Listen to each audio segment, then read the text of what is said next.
Hello, my name is Patrick Byrne. I'm the founder and CEO of Overstock.com, and I am a longtime crypto enthusiast. Anything you can tell me about tZERO? Any new announcements coming out? Well, I can announce that we're just putting out the announcement. We've crossed the $100 million mark in our security token offering. So it's now to the public, accredited investors.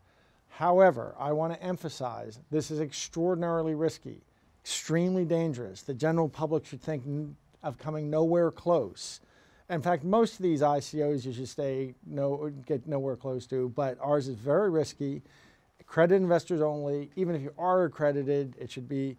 But we're raising $250 million, finishing up some acquisitions and building an ecosystem that we intend to challenge Wall Street with. Whether we can pull it off or not, I just can't emphasize enough. It's really risky, and make your own decision. And what is tZERO? Can you explain that? tZERO is the application of blockchain to capital markets or Wall Street. We believe we can, recreate Wall Street on the blockchain. We really eliminate a lot of opportunities for mischief around here. So that's tZERO, and it's been in business. We've been at it a few years. I think we have a good head start on most people. So you can only sell an asset once. You can only sell an asset once, and you're selling the asset. You're not selling someone's claim to someone's claim to someone's claim to someone else who owns the asset. And what kind of assets would be on tZERO then? Well, we issued the world's, 2.5 years ago, we issued the world's first, it was a blockchain bond. It was a private deal, $5 million, nothing big, but we tested the system. And then a year ago, we issued the world's first public blockchain security, common stock. And in the future, I recently saw somebody on Wall Street, somebody notable, said that 100% of the stocks and bonds being issued on Wall Street today could be tokenized, and in 5 years, 100% will be tokenized. If he's right, that means the current architecture and plumbing of Wall Street will obsolete over 5 years. And what we have had like a 3-year run on building out this new system.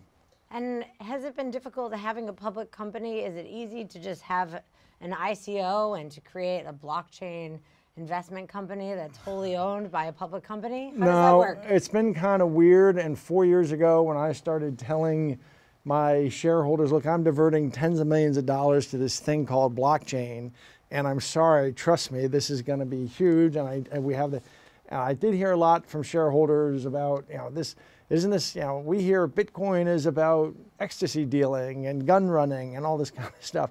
And I kept, if you remember in the late 90s, there were these ads where like the chimpanzee rides into town on the back of a horse. Remember that? Mm-hmm. I forget what the company was. But a lot of those companies went under. But if somebody had concluded from that, gee, a bunch of these internet companies are going under, this internet thing is just a fad and it's not going anywhere, that would have been the wrong conclusion. Similarly, there have been a lot of riff-raffy types of elements involved in Bitcoin. Some good people too, but there have been some criminals and such. Last I checked, there were some criminals who used US dollars too. But anyway, there was a lot of that kind of element, but that shouldn't get people to overlook the fact that the underlying technology, this thing called blockchain, is going to remake civilization as we know it.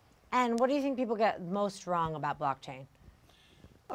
What they get most wrong is the stuff about, well, doesn't this have Mt. Gox? And I heard about these companies that went down. I heard about Silk Road and people, selling ecstasy on the internet and stuff.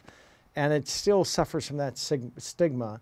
And it's really a shame because that's just some companies who came into the industry. That's just, the main event is the technology underlying everything that's going on is this new type of technology called blockchain, which you can think of as like a ledger that is a magic ledger that people can have copies of the ledger, and when you change one place, it changes everywhere, and it's cryptographically protected and immutable.